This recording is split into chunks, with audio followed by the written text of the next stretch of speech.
चलिए प्यारे बच्चों, सर्किल पॉइंट यूट्यूब चैनल पर एक बार फिर से आप सभी विद्यार्थियों का मैं एम चक्रवर्ती स्वागत करता हूं। आप लोगों के लिए ऑब्जेक्टिव 20 प्रश्नों के संदाज श्रृंखला के साथ एक बार फिर आज आपके सामने उपस्थित हूं। तो चलिए आपकी उम्मीद को बेहतर बनाते हुए, ठीक है, आपकी बिहार एसएससी, बिहार दरोगा, बिहार पुलिस, बिहार शिक्षक और एसएससी, एमटीएस, सीजीएल, सीएचएसएल, वो सभी एग्ज़ाम के लिए जो वनडे एग्जामिनेशन होते हैं उस सब के लिए 20 प्रश्नों का ऑब्जेक्टिव लेकर आया हूं, जो आपके लिए एक रामबाण साबित होगा। तो चलिए आपके परीक्षाओं की तैयारी को एक बार फिर आगे बढ़ाते हुए हम लोग 20 ऑब्जेक्टिव प्रश्न पर पहला सवाल आज का देखते हैं। पहला सवाल कहता है कि सरकारी उपक्रम समिति, ध्यान दीजिएगा बच्चों, और एक चीज़, वीडियो आप कम से कम लाइक ज़रूर करें। जितने भी आप प्यारे बच्चे देख रहे हैं उनसे मेरा रिक्वेस्ट है कि आप वीडियो को लाइक ज़रूर करें और अपने दोस्तों को भी शेयर भी करें। तो चलिए, सरकारी उपक्रम समिति, वित्तीय समिति में कुल कितने सदस्य होते हैं? सरकारी उपक्रम समिति, जिसको हम वित्तीय समिति भी कहते हैं, कुल कितना मेंबर होगा? 22 मेंबर। कुल कितना मेंबर होते हैं? 22 मेंबर। अब इस 22 मेंबर में आप याद रखिएगा 15 लोकसभा से आएगा। 15 कहाँ से आएगा? लोकसभा से, और 7 आएगा राज्यसभा से। 7 कहाँ से? राज्यसभा से। भी ध्यान रखिएगा, कहेगा कि 22 मेंबर में लोकसभा से कितने मेंबर चुने जाएंगे? तो 15, और राज्यसभा से कितना? 7 चुना जाएगा।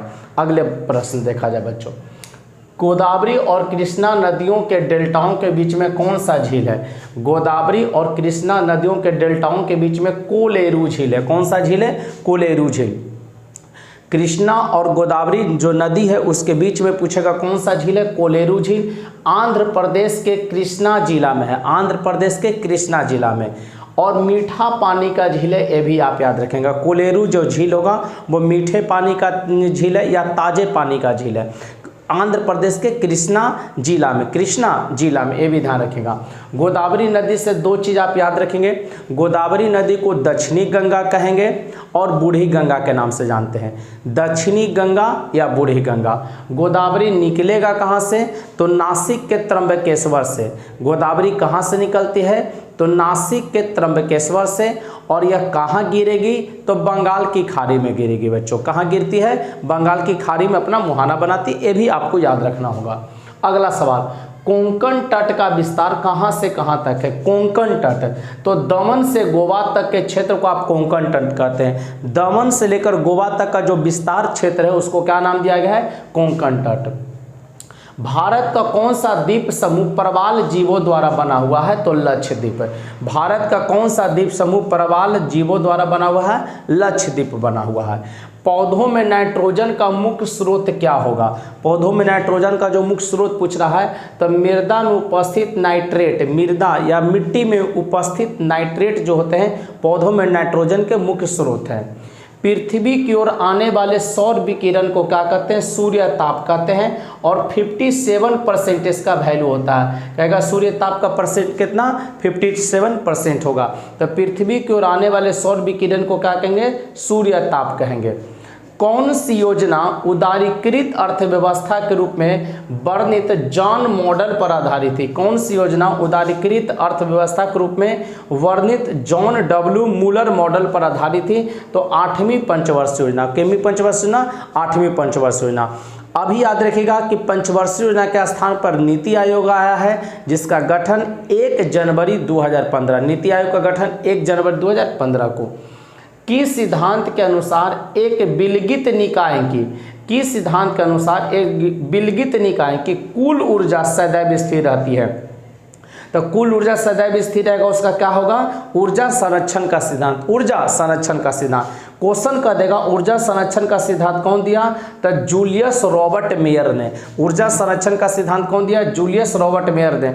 और ऊर्जा संरक्षण के सिद्धांत के अनुसार न ऊर्जा को आप उत्पन्न कर सकते हैं न नष्ट कर सकते हैं। विश्व की कुल ऊर्जा नियत रहती है। गेहूं का काला टिक रोग किसके कारण होगा? तो फफूंदी के कारण होगा। गेहूं का काला टिक रोग किसके कारण? फफूंदी के कारण होता है। वनों का अध्ययन कहलाएगा सिल्वीकल्चर। वनों का अध्ययन क्या कहलाएगा? सिल्वीकल्चर, याद रखेंगे। गेहूं में काला टिक रोग होगा फफूंदी, और वनों का जो अध्ययन कहलाएगा वो सिल्वीकल्चर कहलाएगा। चलिए बच्चों 11वां प्रश्न आज का देखते हैं। बोनी किस फसल की प्रजाति है? बोनी किस फसल की प्रजाति है? टमाटर। बोनी किस फसल की प्रजाति है? टमाटर। टमाटर का पूछेगा लाल रंग किसके कारण? तो लाइकोपीन के कारण। टमाटर का लाल रंग पूछेगा लाइकोपीन के कारण। अलमाटी बांध किस नदी पर बना हुआ? अलमाटी बांध तो कृष्णा नदी पर, ध्यान दीजिएगा, कृष्णा नदी पर अलमाटी बांध। कैसे याद रखेंगे? बोले किस भगवान बचपन में क्या कहते थे? माटी। कृष्ण भगवान बचपन में क्या खाया करते थे? माटी। तो अलमाटी देखेंगे, अलमाटी बांध किस नदी पर? तो कृष्णा नदी पर, ये भी ध्यान रखिएगा। दक्षिण भारत के मंदिरों के आकर्षक द्वार क्या कहलाते थे? गोपुरम। दक्षिण भारत के मंदिरों के आकर्षक द्वार पूछा जाएगा क्या कहलाते थे? तो गोपुरम कहलाते थे। किस संधि के द्वारा ईस्ट इंडिया कंपनी को बंगाल, बिहार एवं उड़ीसा का दीवानी मिला?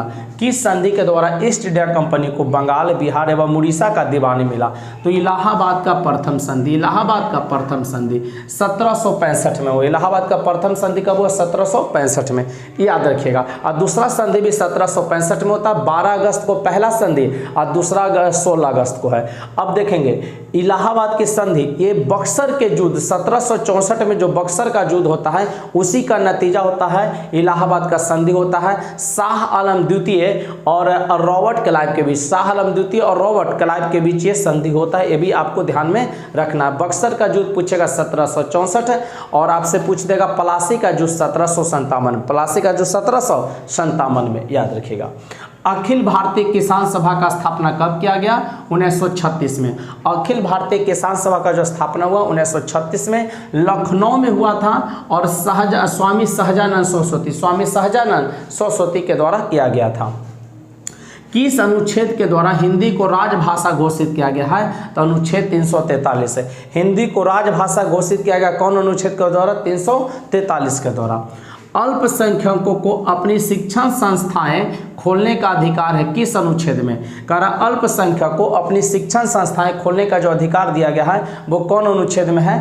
तो 30 का एक, अनुच्छेद 30 का एक। और ध्यान दीजिएगा अनुच्छेद 29 और 30 ये है अल्पसंख्यकों के शिक्षण से संबंधित है, ठीक है ना। शिक्षण संबंधित अधिकार दिया गया है जो कि एक मौलिक अधिकार है। क्या है? एक मौलिक अधिकार। लाइकेन बने होते कवक और शैवाल से। लाइकेन किसके बने होंगे? कवक और शैवाल से जो बनता है उसको क्या कहेंगे? लाइकेन कहिएगा। थॉमस कप का संबंध किससे है? तो बैडमिंटन से। बहुत इंपॉर्टेंट क्वेश्चन है, ध्यान रखिएगा। थॉमस कप का संबंध किस खेल से है? बैडमिंटन से। कंप्यूटर में डेटा किसे कहा जाता है? ध्यान दीजिएगा, खास करके एसएससी करके जो विद्यार्थी होंगे आपको ट्रॉफी याद रखना जरूरी है क्योंकि प्रत्येक शिफ्ट में एक ट्रॉफी आपको जरूर रहता है। तो याद रखिएगा थॉमस कप का संबंध बैडमिंटन से। बहुत सारे ट्रॉफियां हैं, वीडियो बना हुआ भी है, प्ले लिस्ट से जाकर आप उसको निकाल कर याद भी कर सकते हैं।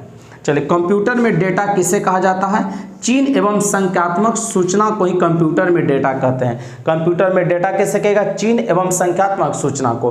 तो चलिए बच्चों, छोटा सा क्लास रहा 20, लेकिन प्रश्न आप अगर याद कर लेते हैं छोटे से क्लास में तो ध्यान दीजिएगा, क्लास छोटा हो या बड़ा ये महत्वपूर्ण नहीं होता है। कम से कम 20 से 30 प्रश्नों को आपको जानकारी मिला, इंपॉर्टेंट ये है 20 से 30 प्रश्न आप लोग रिविजन किए। कुछ लोग क्या कहते हैं कि बस छोटा सा क्लास, छोटा ही क्लास इंपॉर्टेंट है, लंबा क्लास तो आपको देखने में परेशानी भी हो सकती है, ठीक है ना। लेकिन छोटा क्लास का रिवीजन बहुत जरूरी है। जो हम पढ़ते हैं उसका रिवीजन फास्ट एकदम होना चाहिए, रिवीजन स्लोली नहीं होना चाहिए, फास्ट होना चाहिए। जितना फास्ट रिवीजन रहेगा उतना बेहतर आपके लिए रहेगा।